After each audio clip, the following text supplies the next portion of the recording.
एक नई वीडियो के साथ आज मैं फिर हाजिर हूं, आपका होस्ट और दोस्त विक्रांत जोशी आपका स्वागत करता हूं मेरे भी मास्टर में, जिसमें हम लेके आते हैं वर्ल्ड अफेयर्स और डिफेंस की दिन भर की टॉप खबरें। तो चलिए जान लेते हैं। अपनी सबसे पहली खबर की बात करेंगे तो वो दिशा एयरबेस की तरफ से निकलकर सामने आ रही है, जिसका कि अनावरण या आप कह सकते हैं कि जिसके कि बनने की शुरुआत आज से की गई है। असल में ये जो एयरबेस है वो पाकिस्तान की तरफ है, बनासकांठा डिस्ट्रिक्ट में आता है और ये बहुत ही स्ट्रेटेजिक एयरबेस होने वाला है, जहां पर हमारे MiG-29 को पोस्ट किया जाएगा, हमारे तेजस MK1 और 1A को पोस्ट किया जाएगा। ये जो बेस है वो पाकिस्तानी बॉर्डर से लगभग 130 किलोमीटर की दूरी पर होगा और ये एक वॉल की तरह से, जिस तरह बताया गया है कि एक वॉल की तरह से पाकिस्तान के खिलाफ काम करेगा। वहां से कोई एक्टिविटी होती है तो इस एयरबेस से हमारे एयरक्राफ्ट उनका सामना कर सकेंगे। आपको ये लग रहा होगा कि एयरबेस 2-3 सालों में सोचा गया होगा और इसको बनाने का जो शुरुआत है वो कर दी गई, पर यह भारत का दुर्भाग्य है। असल में 2000 में, सन 2000 में जब एनडीए गवर्नमेंट थी, वाजपेयी साहब की गवर्नमेंट थी, तभी ये सोच लिया गया था कि यहाँ पर एयरबेस बनाया जाएगा। उनकी गवर्नमेंट हटी, 2 बार यूपीए गवर्नमेंट रही, उसमें इस चीज के लिए कोई फंड नहीं दिया गया। 2017 में फिर से इसके लिए काम स्टार्ट किया गया और अब जाकर इस एयरबेस को बनाने का काम स्टार्ट किया जा रहा है। कहा जा रहा है कि यहाँ पर एयरपोर्ट है उसको एयरबेस में कन्वर्ट किया जाएगा, या एयर स्ट्रिप है उसको एयरबेस में कन्वर्ट किया जाएगा। तो 20 साल का बहुमूल्य समय लग गया।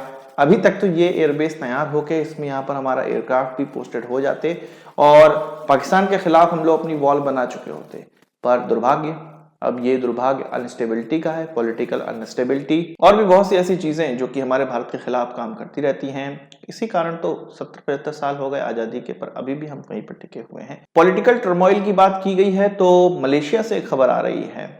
हमें पता है कि मलेशिया तेजस या कोरियन एयरक्राफ्ट में से चुनने वाला था और ये भी खबर आ रही थी कि कोरियन एयरक्राफ्ट को हो सकता है चुन ही लिया जाए, पर उनसे कहा गया है कि तेजस के बराबर दाम करना है। अब ये लग रहा है कि ये जो एयरक्राफ्ट की डील है वो हो सकता है थोड़ी और लंबी खिंच जाए। वहां पर पॉलिटिकल टर्मोइल चल रहा है, वहां की पार्लियामेंट को भंग कर दिया गया है। इस प्रकार की कोई भी प्रोक्योरमेंट अगले 2 महीने तक नहीं हो सकते। क्यों नहीं हो सकते हैं? क्योंकि उसमें वहां पर नया चुनाव होने वाला है। चुनाव जो कि 1 साल बाद हो सकता था, पर उसको पार्लियामेंट को भंग करने के बाद अभी जो रूलिंग पार्टी है उसको ये लग रहा है कि अभी उनको वोट ज्यादा मिल जाएंगे और उनकी एक मजबूत गवर्नमेंट बनेगी, तो पार्लियामेंट को डिसॉल्व कर दिया गया है।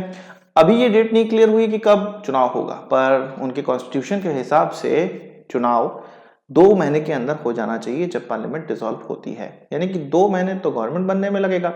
उसके बाद उस गवर्नमेंट के द्वारा इस डील को किस प्रकार से देखा जाता है, ये इस डील का फ्यूचर तय करेगा। यानी कि ये चीज अभी क्लियर नहीं है कि किस एयरक्राफ्ट को चुना जाएगा। अभी भी ये क्लियर नहीं है कि क्या FA-50 को ही चुन लिया जाएगा। हो सकता है नेक्स्ट गवर्नमेंट तेजस के पक्ष में हो और इससे हमें एक सीख मिलती है कि जब तक कोई डील साइन ना हो जाए, जब तक कोई पेमेंट ना हो जाए, तब तक ये विश्वास नहीं करना चाहिए कि ये एयरक्राफ्ट बिक रहा है या एयरक्राफ्ट खरीदा जा रहा है। ये किसी भी देश के लिए मैं कह रहा हूं। बात करते हैं DRDO और NT के द्वारा भारत के लिए जो हल्के टैंक डेवलप किए जा रहे हैं जोरावर, उसकी पहली पिक्चर आ गई है सामने। डिफेंस एक्सपो में इसके मिनिएचर वर्जन को रखा गया है। ये पिक्चर आपके स्क्रीन के सामने है और कई पिक्चर इस तरह की निकलकर सामने आई हैं। अभी ये क्लियर नहीं है कि इसमें क्या क्या चीजें होने वाली है, पर अत्याधुनिक चीजें होने वाली है। क्लियर नहीं है का मतलब ये चीज बताई नहीं गई है। वैसे तो इसमें एंटी टैंक गाइडेड मिसाइल के साथ साथ लॉइटरिंग एम्यूनिशन को भी लॉन्च करने योग्य कैपेबिलिटी की बात की जा रही है, पर एक्चुअल में क्या क्या चीजें निकल कर आ रही हैं ये तो 6 महीने के बाद ही पता चलेगा, जब इसको ट्रायल के लिए लॉन्च किया जाएगा, रोल आउट किया जाएगा। बात करते हैं AMCA की, तो डिफेंस एक्सपो में ये भी बताया गया कि इसके CDR पर काम इस साल के दिसंबर तक खत्म कर लिया जाएगा, यानी कि क्रिटिकल डिजाइन रिव्यू पर काम खत्म कर लिया जाएगा।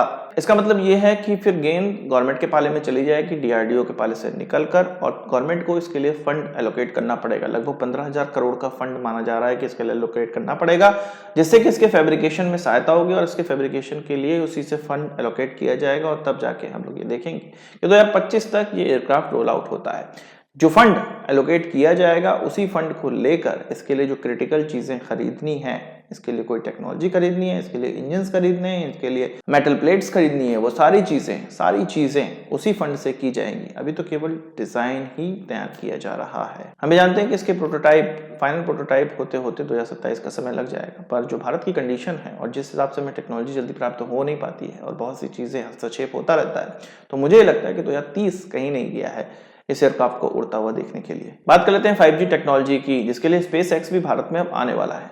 एलॉन मस्क की कंपनी स्पेसएक्स का एक प्रोजेक्ट है स्टारलिंक, जिसके माध्यम से वो सैटेलाइट इंटरनेट प्रोवाइड करने वाले हैं। इसके अलावा स्टारलिंक के द्वारा एक और सर्विस प्रोवाइड की जा रही है जिसको कि global mobile personal communication bye satellite service कहा जाता है। ये जो सैटेलाइट सर्विसेज है वो अभी एयरटेल के द्वारा उसका लाइसेंस प्राप्त कर लिया गया है, इसके अलावा जियो के द्वारा भी कर लिया गया है। अब स्पेसएक्स ने भी इस लाइसेंस के लिए अप्लाई किया हुआ है, देखना ये है कि उनको मिलता है कि नहीं। मेरा तो कहना ये है कि एलॉन मस्क को कोई भी तरह किसी भी तरह का लाइसेंस ना दिया जाए, जिस प्रकार से वो टेस्ला पे बात करता है भारत के लिए। पर अब क्या करें, भारतीय कंपनियां केवल रहेंगी तो जो बाहर की टेक्नोलॉजी है या बाहर का जो कंपटीशन है या बाहर का जो प्रैक्टिस है वो भारत में नहीं आ पाएगा। एक आध इस तरह की कंपनियां होनी चाहिए जो कि भारतीय कंपनियों को टक्कर दे और हमें और हमारी भारतीय कंपनियों को ये सिखाए कि किस प्रकार से इस क्षेत्र में काम करना है, जिससे कि हमें भी बेनिफिशियल होगा। तो हो सकता है स्पेसएक्स को इस प्रकार के जो लाइसेंस है वो मिल भी जाए, पर देना नहीं चाहिए। बात कर लेते हैं रशिया को जो ईरान से कामिकाज़ी ड्रोन प्राप्त हुए हैं उससे रिलेटेड खबर की। आपको पता है कि यूक्रेन पे ये कहर बरपा रहे हैं, पर ईरानियन ड्रोन इतने काबिल तो थे नहीं। असल में कहा जा रहा है कि रशिया ने इन ड्रोन्स में ग्लोनास मॉड्यूल अप्लाई कर दिया है। इससे पहले इनमें इनर्शियल नेविगेशन का इस्तेमाल किया जाता था, पर रशिया ने इसमें ग्लोनास लगा दिया है, जिससे कि इसकी एक्यूरेसी बहुत ज्यादा बढ़ गई। हालांकि ग्लोनास की एक्यूरेसी भी जीपीएस के बराबर नहीं है, पर जीपीएस से सुरक्षित है। जीपीएस अमेरिका उसको किसी भी तरह से मैनिपुलेट कर सकता था, इसलिए ड्रोन अपने रास्ता भटक सकता था। उन्होंने ग्लोनास डाल दिया, अब इसका रास्ता बिल्कुल सही हो चुका है और रशिया जहां पे चाहता है वहां पे इससे अटैक किया जाता है। इस कारण से उनकी जो कैपेबिलिटी है, इन ड्रोन्स की जो कैपेबिलिटी है वो बढ़ गई है। ऐसा नहीं है कि ईरानियन ड्रोन की कैपेबिलिटी ज्यादा है, ये रशियन टेक्नोलॉजी है और रशियन इंजीनियर्स के कमाल है कि इन कामिकाज़ी ड्रोन को उन्होंने अपने हिसाब से बहुत ही छोटे समय में डेवलप कर लिया है।